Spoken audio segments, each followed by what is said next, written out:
Okay, here we go. Hello, everyone, and welcome to today's webinar, The Influence of Culture in Hiring, Perils and Promise. Thank you for taking the time to be here today. My name is Kelsey, and I'm Head of Administration at J Games. We will discuss how to find balance between culture fit and organizational growth, differentiating between culture fit and company values, and assessing for cultural fit when hiring in a virtual environment.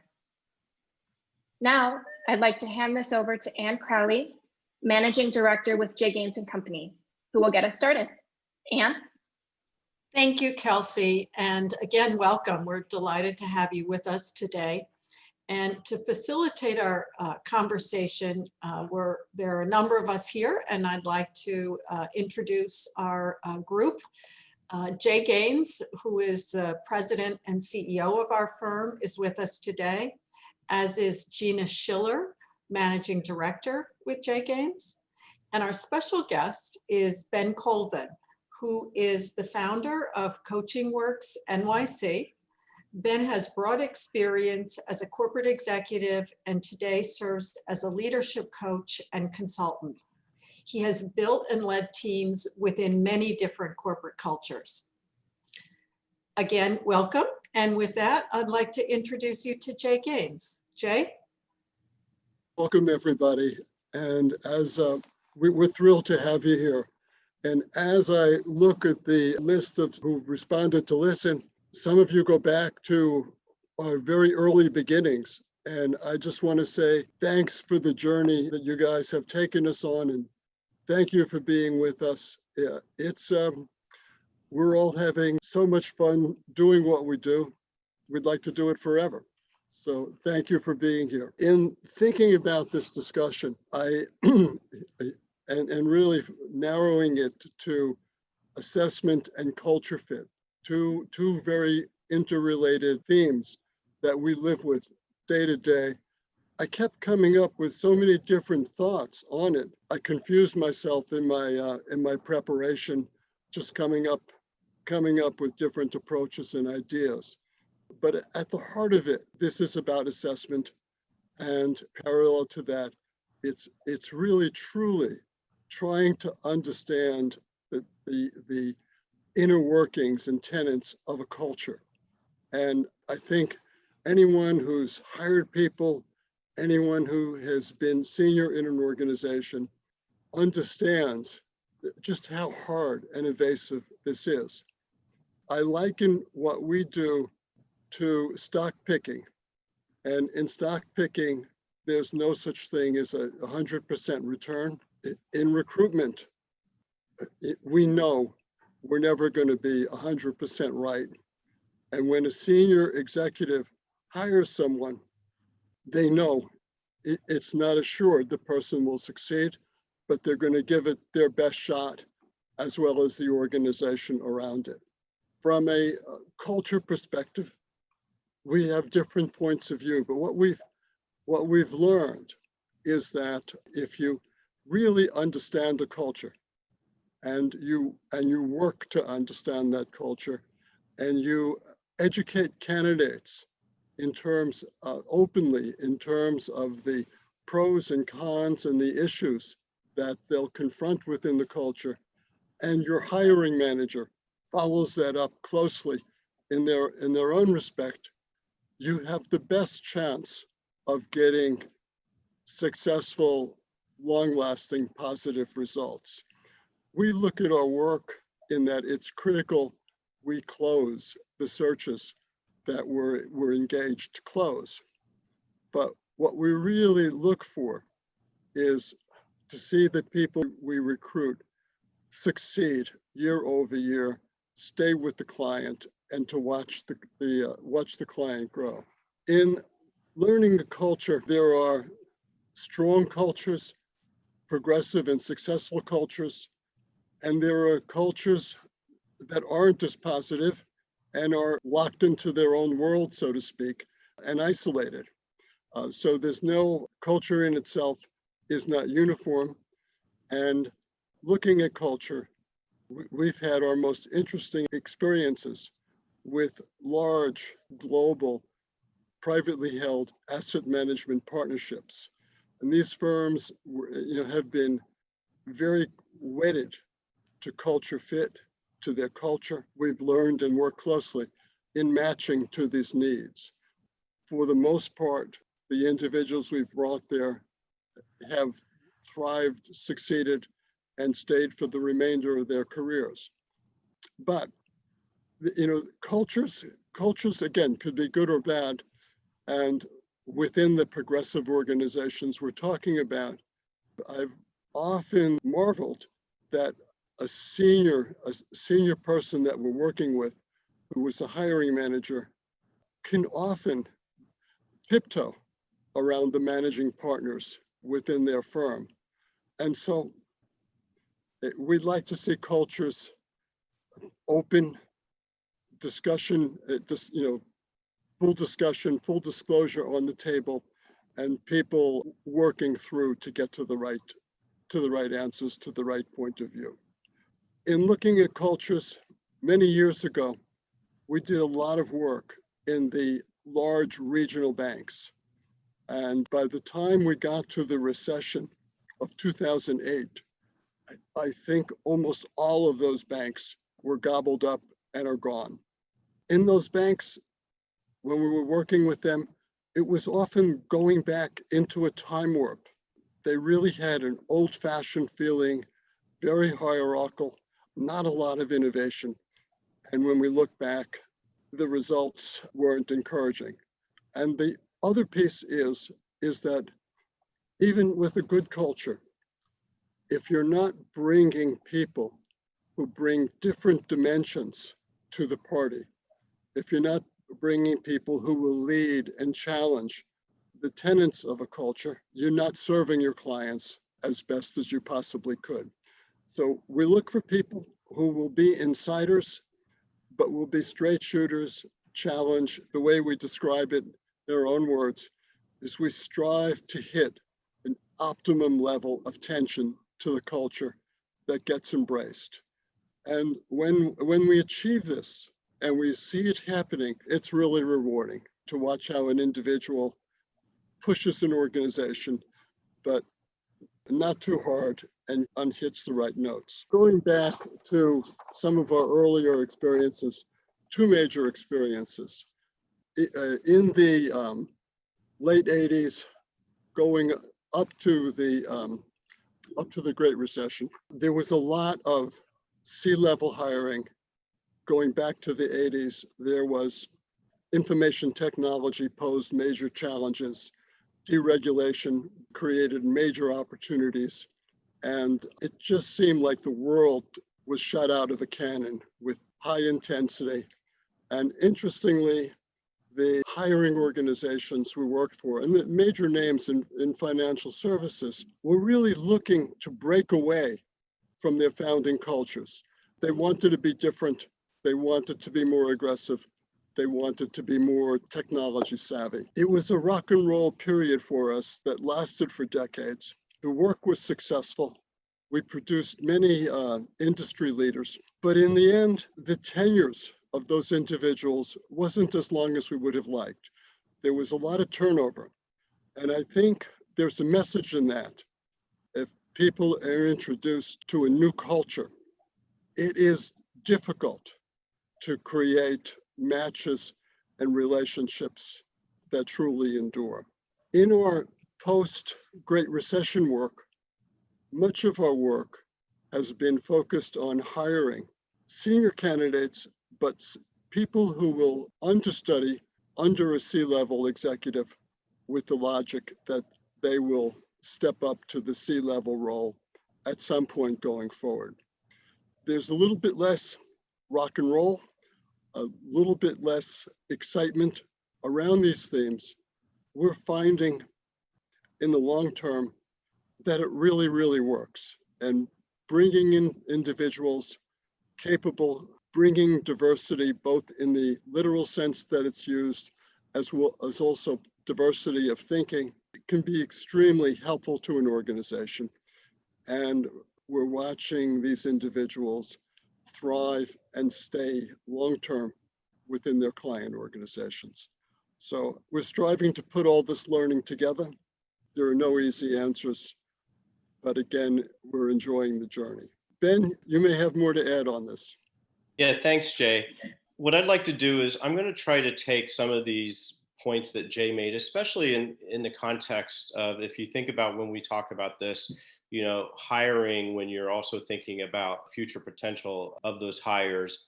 I want to cover a couple of key points as a grounding to some of the practical insights that we're going to be sharing for the remainder of the webinar. And the first point that I want to make is that corporate culture fit means something very different to people across every level of the organization. And what I mean by that is when you speak to executives, they see that from the culture that's been set at the enterprise level. But when you talk to managers or individual contributors, they're often going to see it as the organization that they lead or that they work in. And the second point that I want to kind of cover to give us some context to what you're going to hear today is that oftentimes when we're assessing cultural fit, we're equating the assessment of that to one's personal characteristics and not so much their intrinsic values. And what I mean by values are those personal or professional drivers. And so it's my conclusion then from that when evaluating an individual's fit, it's important to first assess their fit within the department where they're going to work. And secondly, assessing at the corporate level as you assess a person's longer term potential. So let me break this down, but I want to kind of set the context because those are a couple of different themes that I'm going to be covering. The first came clear focus for me during a recent organizational and transformation readiness engagement that my team and I recently completed. And every interview across all levels of the business, there was consensus about the importance of culture to the firm's success. But what was also clear is that the term culture meant something different to every person that we spoke to. At the most senior levels, as I said, it was really viewed as an individual's fit within the culture of the enterprise. But the further down into the company that we went, it was about the culture of the team in which they worked day to day. And it was this insight that really reinforced my own experience as a senior leader of diverse teams, whether I had 6 or 160 people. It was that I, as the leader, I was really the catalyst for setting the tone, culture, and values of the teams that I led, whether it was to drive engagement, team performance, or just to retain staff. And as I apply my corporate experiences and now as a coach, and not only as a coach, but as a consultant, there's a common theme. And that's what I was saying, that too often corporate culture and values are really words on the website or signs in the lobbies when we were in the workplace or break rooms. And they're well-intended, they're aspirational, but they're not always fully lived or embodied throughout the organization, even when everybody agrees with them. And that's because we all have different views on what living them entails. And I think that was best summarized in a Harvard Business Review article from a few years ago. It was called Hiring for Culture Fit. It doesn't have to undermine diversity. And what it was articulating is what I instinctively knew from my experience. And that's too often companies conflate a person's intrinsic values with their personal characteristics, which then contributes to cloning. And that can begin to challenge some of the diversity that we're seeing. And from my observation, companies generally evaluate an individual's fit to the enterprise culture and less to the culture of the department in which they sit. And as I said, that local culture is really set by the leader. So if you look at culture fit in this context, then it's really first about assessing how a team as a whole aligns to the corporate culture. In a sense, how the leader of that team is aligning to the corporate culture.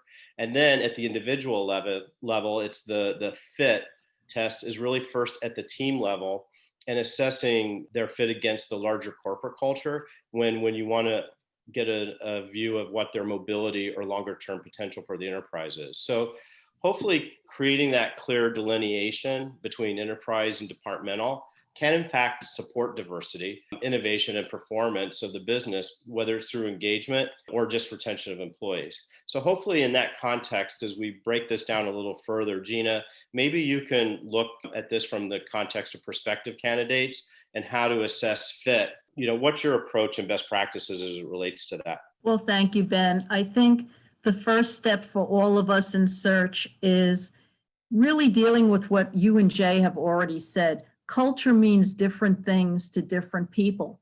So how can we assess for something? We first have to figure out what is the meaning of culture to the client that we're doing a search for, as well as how are we going to create the criteria we needed to figure out what that cultural fit is. We're keying our assessments off the criteria the clients provide, as well as our past knowledge and experience with working with the client or in working in that particular industry. Our goal is to help our clients attract a vital new member of their work family and find the candidate everyone will not only see as an asset, but want to live with. So the starting point for us on any search is, where are we going to get the criteria from, and why is this criteria for cultural fit so important to the success, not only of the search, but of the candidate once they get accepted into the company? We start off with our initial conversations with the clients to ensure that we can match to their criteria. We're asking them, well, what factors do they see as critical for their cultural fit? And at the same time, we're trying to make sure those criteria are both reasonable and in alignment with each decision maker's point of view. So in these conversations, we're probing into, are they looking for diversity of ideas, as well as ethnic, gender, and age diversity? Is this what they're using to create, sustain, or even modify the existing company culture? There has often been a stated desire that they want to bring change into their organization, but at the same time, we all need to get consensus from everybody involved as to, that sounds great, but will that change be supported once the candidate is onboarded? Because we're often getting conflicting perspectives from the members of the interview panel on the client side, what we are hearing when we're asking them to describe what do they want to see in a cultural fit may be as surprising to each of them as it is to us, because it may be the first time they're all articulating their ideas together. So we may be hearing different ideas from the person the role could be reporting to, the person they're reporting up to, as well as team members that this particular role may be leading. And they may have different ideas of what constitutes leadership or acting as a team member or team leader. From our experience, we know you cannot assess candidates for if they are going to fit into a team culture or a company culture if everyone involved cannot agree on a foundational basis what the attributes of that culture are. And once we can establish at least some foundational beliefs as to what they are hoping to see to bring into the culture, this will help the clients also get a better understanding of why we are recommending certain candidates. And when it's their turn to interview those individuals, to have an agreed upon basis for what characteristics they are interviewing for as well. So another question is, how closely are we adhering to their specifications? It would not be in our client's best interest, and we would not be doing our job as well as we should be if we only tried to stick closely to their requirements, if we didn't push back on criteria we think may hinder our ability to attract the talent they're seeking, or believe those criteria may be too exclusionary. This is going to create tension in the interviewing and in our relationship with some of the clients, but it will lead to a more informed decision, and it usually also leads to somebody who, once accepted into the company, stays longer and thrives. Now, in a time when interviewing is mostly virtual, this presents an even greater challenge for all of us to assess for intangibles such as cultural fit. We're not in the same room as the candidates we're assessing, and the visual cues are definitely going to be different. At this point, we're trying to determine, are the candidates' responses their genuine beliefs, or are they just the answers they think that we and the clients want to hear? So to drill down a little bit on this to get a better sense of who are they as people, we're going to be asking how they have defined and established their own team cultures. And how has that been changed or become more of a challenge during this time of working remotely? And also, how does this align with the overall company culture? When hiring for a rare or in-demand skill set, if the candidate doesn't have the cultural attributes they're looking for, how do they deal with that? When we're interviewing a candidate, we realize this is interactive. They are also interviewing us to find out, do they want to be interested in the role? So we want to find out, what have they heard about the client company's culture, and how does that factor into whether or not they will seriously consider this opportunity, and what are their questions? To sum it up, as recruiters, assessing for cultural fit is of course vital to determine if the clients and candidates can find common ground and want to be members of the same work family. Our goal in the end is to bring in someone who everyone is going to enjoy working with, living with, and who can make a long-term contribution to the client's success. So Ben, how do you coach your candidates on what they should look for in interviews, especially today's virtual ones, to decide if the company culture is compatible for them? Yeah, thanks. Gina, that's really critical, especially now. And what I really focus on is really being aware of what I mentioned earlier, your intrinsic values. And that's what drives you personally and is motivating for you. And that's really critical, because from there, you're able to assess if the culture of the company is aligned to those. And if it's going to enable you to live those values in a way that's going to keep you motivated, and that motivation or that performance that you're going to want to need to show up and perform it the best as you can. So it really does come down to what's in here. And again, in these times, that's even more critical. And that's actually a great segue. And when you think about recruiting for potential hires to the company, how can a company really ensure that its culture is really part of that process to attract candidates? Thanks, Ben. That's a really important topic for our clients today. Many of our clients view their cultures as really differentiating and as key components of the selling proposition when they're trying to recruit and hire new talent. And so trying to do that in a virtual world where you're not meeting candidates, they're not coming into your offices, presents some real challenges. And we have some thoughts on that we wanted to share with you, and some things that we've been trying ourselves. So as both Gina and Ben said, the first place you have to start is, what is your culture? What are the points that you want to emphasize, to zero in on for this candidate? And it may vary. Certain elements may be more relevant, more compelling to different candidates. So determine what that is. And then secondly, today you have 3 vehicles to convey culture. You have yourself as the point of contact, either in recruiting or HR or as the hiring manager. You have the interviewing slate, the people from your firm that you've selected to participate. And then you have a range of supporting resources and materials that are both internal and external. Normally, you'd have the physical experience that brings all of this to life and makes it all 3-dimensional, but we don't have that today. So the process all starts with you. And our recommendation is really make recruiting personal and make your message about culture personal.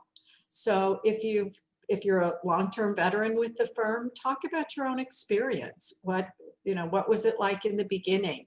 How have you grown as a professional through the culture? What has kept you there? If you have joined the firm mid-career or more recently, talk about your experiences. What brought you to the firm?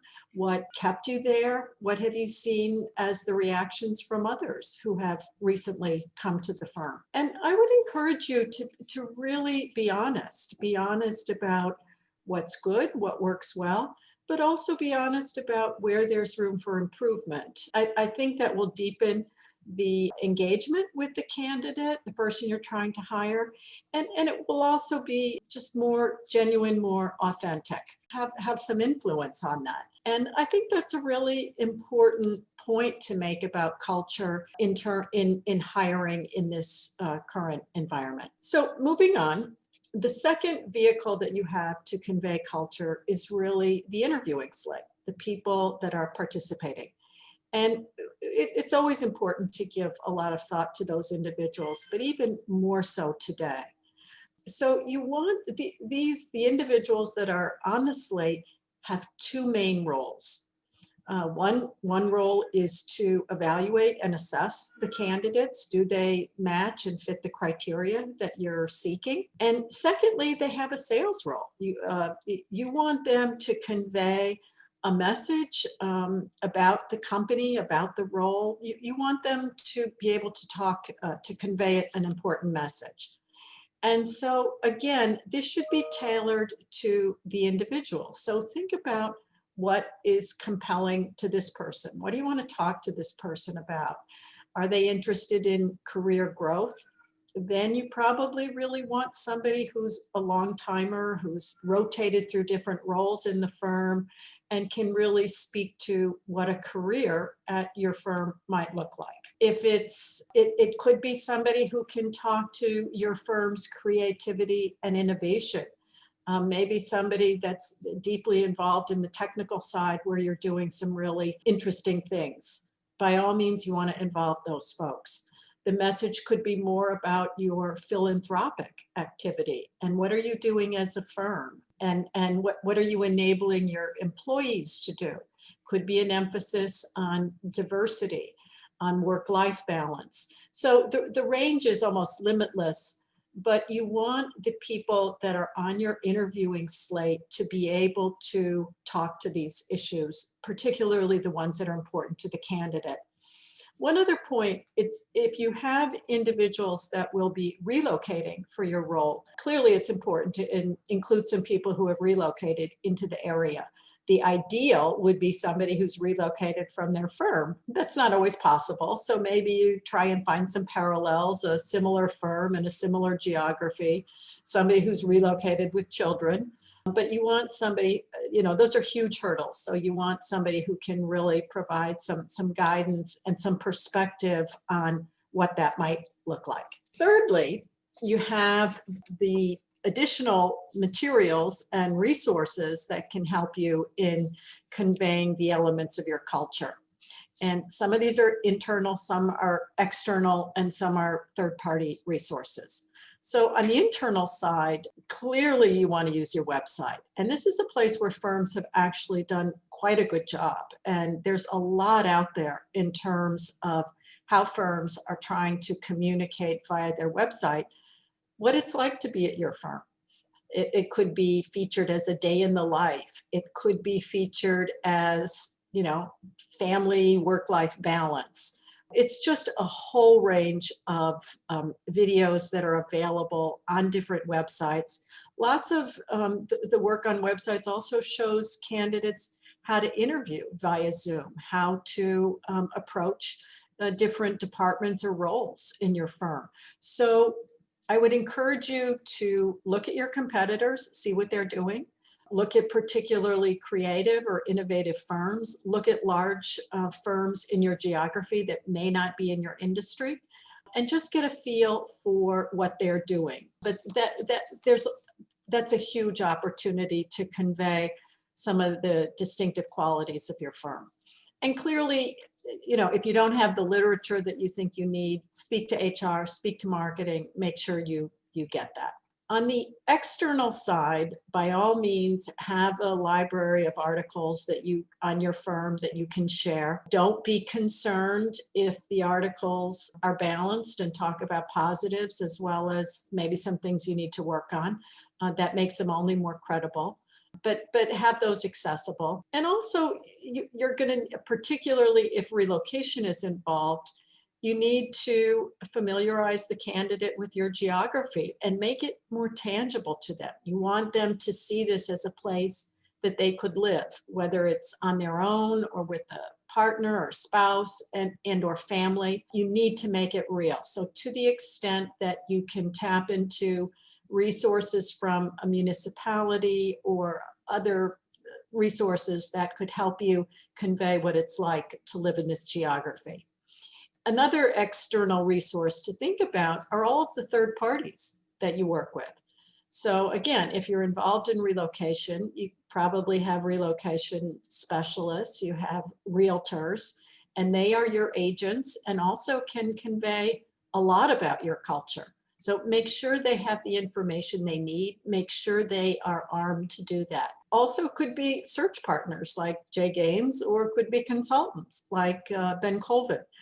You can use them, make sure they have the information about your firm and that they can be conduits of that information as well. And I'm going to go a little bit afield here. We don't want to stop at conveying the culture message when somebody is hired.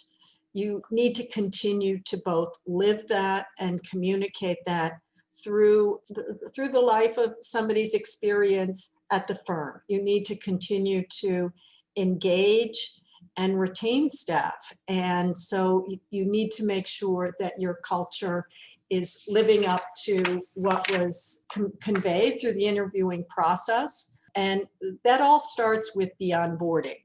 And firms have done a pretty good job in terms of developing the tactics for onboarding. So making sure new hires have a laptop, making sure they have introductory meetings over Zoom.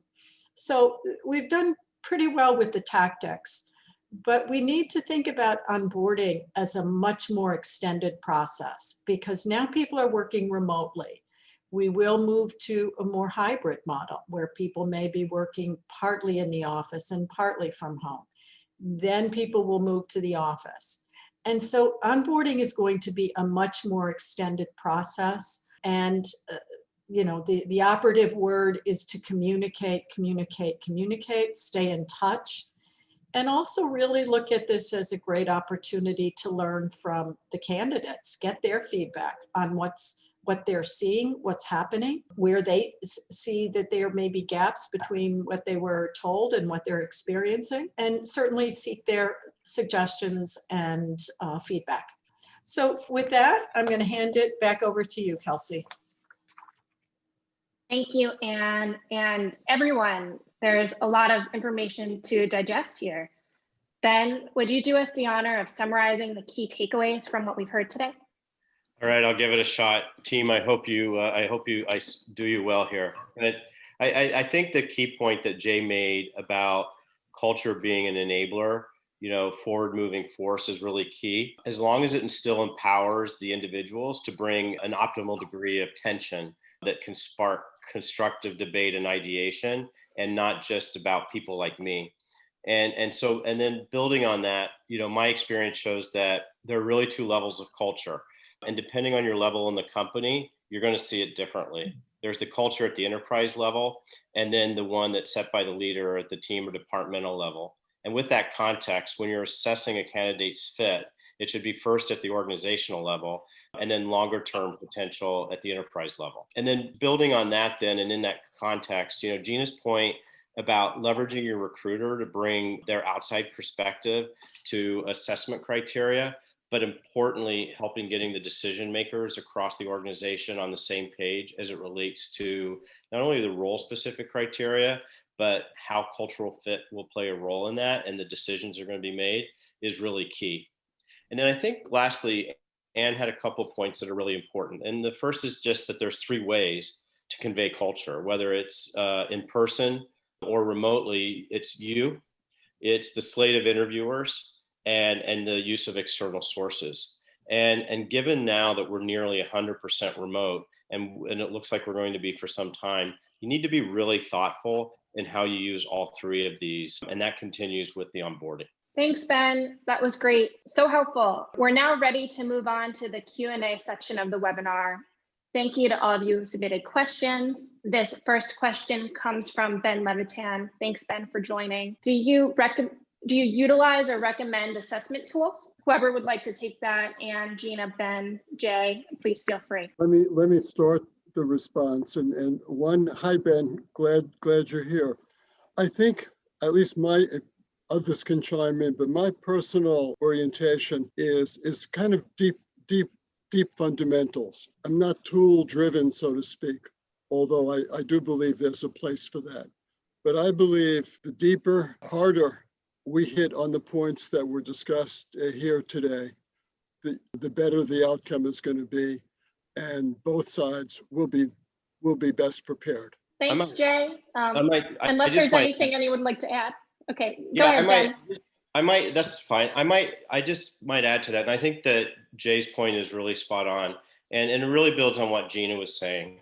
An assessment tool is only going to be as good as there's already alignment internally and that you have some sort of true and clear articulation, what the culture is, the role of that in the role, and getting back to how or the relevant importance of that in the context of overall candidate assessment. I have used assessments in the past. I think the other key, though, is you have to be very careful because so many assessments out there have not really been accredited, we'll say, for selection.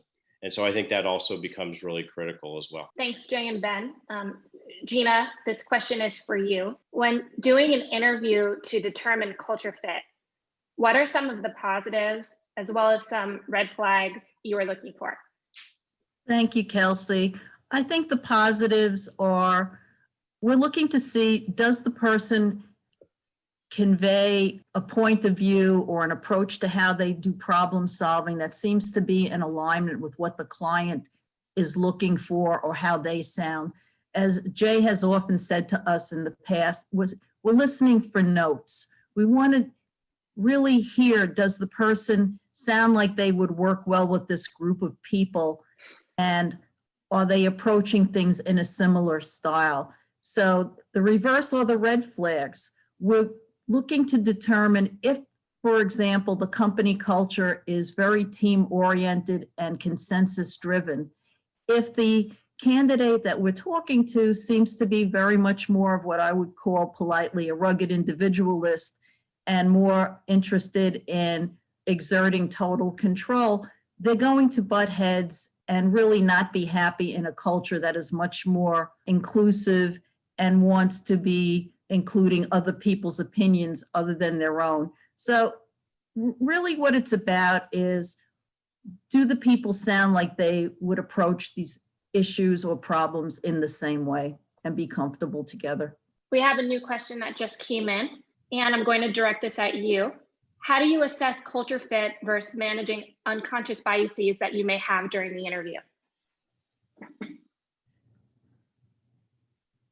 That's a hard thing. And I think there's tons of guidance around trying to make sure that you're trying to be aware of unconscious biases. And I think that the main point is you want to make sure that there's a lot of communication between the people who are on the interviewing slate. You want to make sure that there is a shared set of questions so that you're doing it in a pretty clinical way. What are the points we're trying to get across? What is the main criteria that we're trying to assess for? And do it in a really prepared way so that it's consistent across the process, and it tends to be more objective versus bringing in your own personal bias. I know, Ben, this is a topic that you run across a fair bit, so I'm sure you can add to this. Yeah, no, and I want to build on that, Anne, and you made a really important point, and it really just gets back to having a collaborative and coordinated process when you're interviewing. But as a hiring manager, the way I describe it is you want to look for the pieces to the puzzle that are different than yours, right? It's not the same puzzle pieces. And so what I mean by that is complementary skill sets, right? And though those different pieces of the puzzle may not give you the same energy, being open to understanding that different approaches, whether it's to decision making or problem solving or how someone approaches their role, isn't really counter to the culture you've set within the organization. and can be a really good way to ensure that you have diversity of views and not really kind of bringing unconscious bias or cloning into the hiring process. I'd like to add to that and just say that's really the purpose in having a diverse slate of interviewers, in terms of you get checks and balances when different people are asking, even if they're asking the same questions of an individual, they're going to interpret the answers a little bit differently. So you have us as the search firm interviewing a candidate, then you have the internal slate from the client, and then together everybody comes in with their own impressions of the person. And I think that's one of the best ways to, at least if not eliminate, control unconscious biases, because you're getting multiple impressions. Thanks, Gina. That's so true. And can you expand a bit more on your point about the value of linking commitment to diversity with corporate culture when looking to attract candidates? Sure. So I would make 2 points on diversity and linking it to corporate culture and as it fits in the interviewing process. So the first would be, you want to tell candidates what are the programs and goals of the firm in terms of diversity. What are they doing? What progress has been made? Where there's still room for improvement? So I think you need to just be prepared and ready to talk about what the firm has done.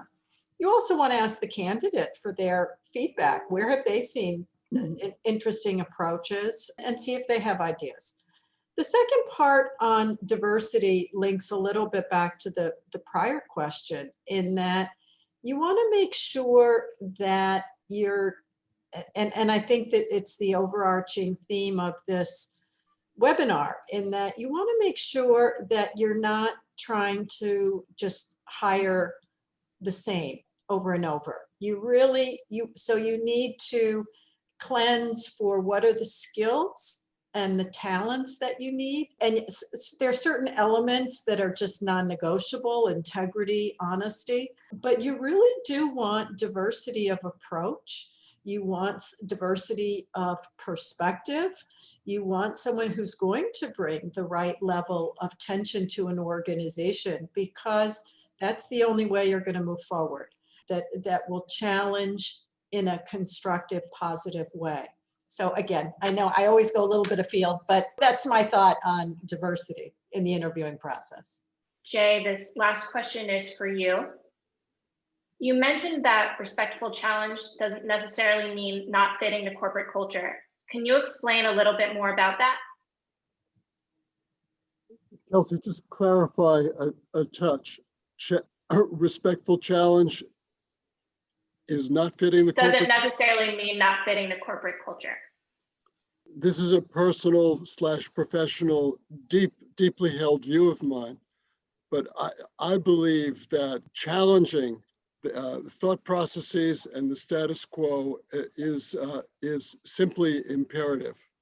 And I would, we're talking about people's careers, we're talking about people's lives, and my message is to go hard.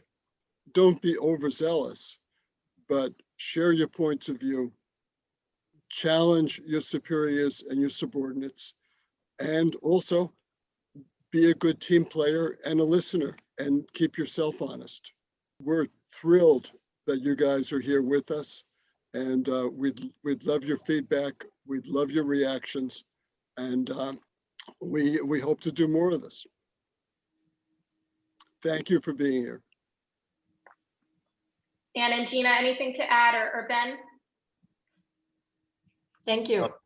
Couldn't have said it better. Thanks to everybody. Thank you. Best for the holidays. So we're just about out of time here. Thank you again to everyone for joining. We're so glad that you made it. A link to a recorded version of this webinar will be available shortly. And if you have any further questions, please feel free to reach out directly, and we'll be happy to answer them for you. In the meantime, have a great rest of your evening and a happy holiday.